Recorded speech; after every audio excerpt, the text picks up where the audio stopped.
وصیت دوم، اطاعت از رسول الله صلی الله علیه و سلم.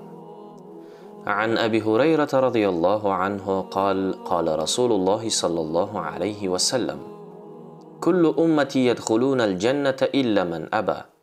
قالوا يا رسول الله ومن يأبى؟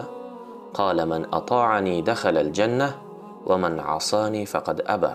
رواه البخاری.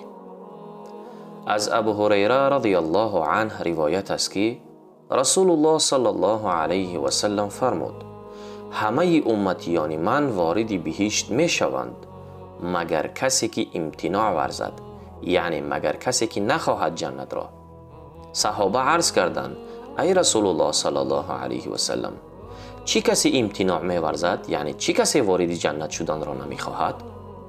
رسول الله صلی الله علیه و سلم فرمود: هر کسی که از من اطاعت کند وارد بهشت می شود و هر کسی از من نافرمانی کند در حقیقت امتناع ورزیده است.